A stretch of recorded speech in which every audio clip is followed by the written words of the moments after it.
Most advertisers have no business touching a $100 cost per click. Not because you're dumb, but because the math is. In personal injury, insurance, loans, Google isn't a traffic source. It's a sorting machine that punishes anyone who shows up with weak economics. So in this video, I'm going to walk through why most people should stay out of $100 CPC markets, and how to know if you are one of the few that should enter these markets. If you get this wrong, you don't test Google Ads, you just subsidize the people who did their homework. Let's start with a thing that nobody wants to talk about when they're ready to start a new campaign: unit economics.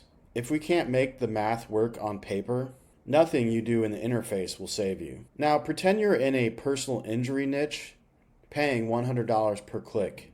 Now let's say you're actually pretty good and you receive a 10% click to lead conversion rate. That means it takes 10 clicks to get one lead. 10 clicks at $100 is already $1,000 to get that lead. Now let's say your intake team is really solid and manages to close 20% of those leads into cases. So 5 leads to get one client. Now 5 leads at $1,000 a pop means you're paying $5,000 to get a new client. Now this is the everything is working scenario. If your conversion rate is worse and your sales process is sloppy, if you're still figuring out your intake, that number goes from 5K to 10K to we actually don't know how much it costs to acquire a new client because we're just burning through money. So the first question is not, should I try Google Ads? It's, do we have a business that can profitably absorb a 5 to 10K customer acquisition cost? If the lifetime value does not comfortably dwarf that, Google search in these niches is the wrong game. So what does comfortably dwarf actually mean? If a single client is worth 2K to you over a lifetime and it costs 5K to acquire them, that's not a problem. That's physics.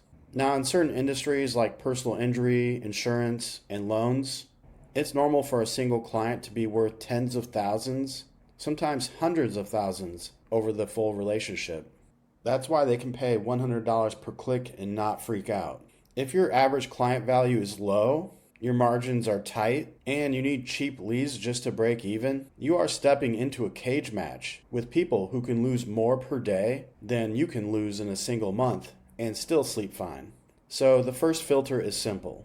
If you cannot write down on paper a believable path where customer lifetime value divided by customer acquisition cost is at least 3 to 1, and you can actually eat the cash flow while you wait to be paid, you are not ready to play this game.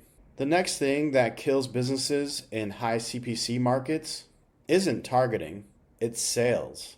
At $100 per click, a missed call isn't just annoying, it's catastrophic. One intake rep that never follows up, one owner who waits until later tonight to call leads back, one form that goes to the wrong inbox. Now go back to our example. $1,000 a lead, 5 leads to get a client. If you drop the ball on 2 of those 5, you didn't just lose an opportunity, you added 2K to your cost per client for no reason. This is why the big players obsess over intake systems, live answer, fast response times, multiple touch points, nurture sequences. So here's the second filter. Do you have a proven sales process that can consistently convert high intent leads into paying clients? Not we usually answer the phone, but actual systems. A clear script, tracking in a CRM, and someone responsible for follow-up. If that's not dialed in, high CPC search isn't an advertising channel. It's a very expensive way to expose your operational problem. Alright, so here's the part people hate hearing. In these markets, you need a high enough budget for the campaign to actually learn something. If your test budget is $500, that's 5 clicks, maybe.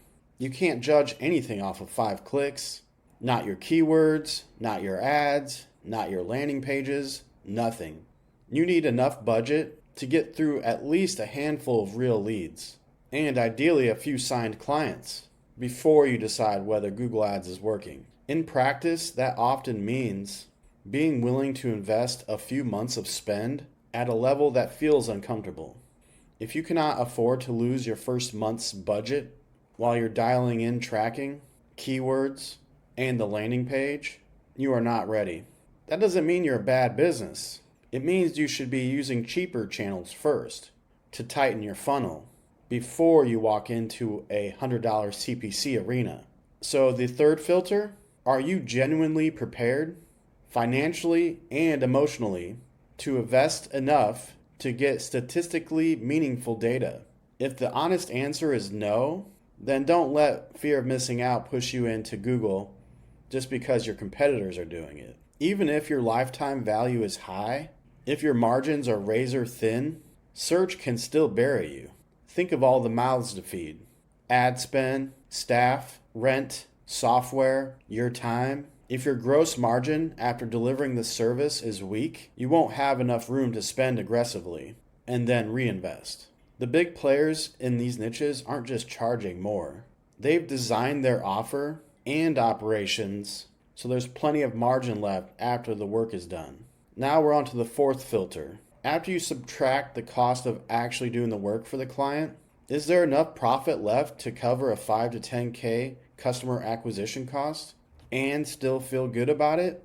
If not, Google Ads is not the first problem to solve. It's your business model. So, are you one of the few that should be in a $100 CPC market? Run yourself through this checklist. Number 1, do you know your realistic lifetime value per client?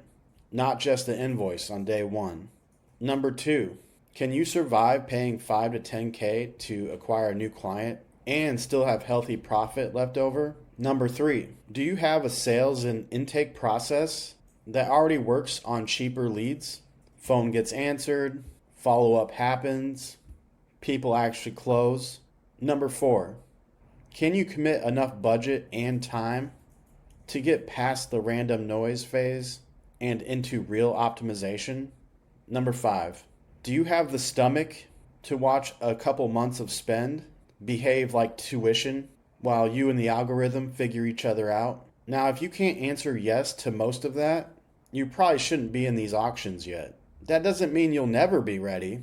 It just means the first job is to fix the business math and sales plumbing somewhere cheaper. All right, so that's the uncomfortable truth. High CPC niches are not unfair, they're just unforgiving. The people winning there don't have secret keywords. They have massive lifetime value, dialed in sales processes, enough budget to learn, and margins that can take a punch. If that's not you yet, don't go feeding Google charity dollars. Tighten your offer, fix your intake, prove your numbers on cheaper traffic. Then, when the math is on your side, you can walk into the $100 CPC arena as a shark, not lunch. Now that's it for today. As always, if you want more breakdowns like this on the real economics of Google Ads, hit subscribe and I'll see you on the next one.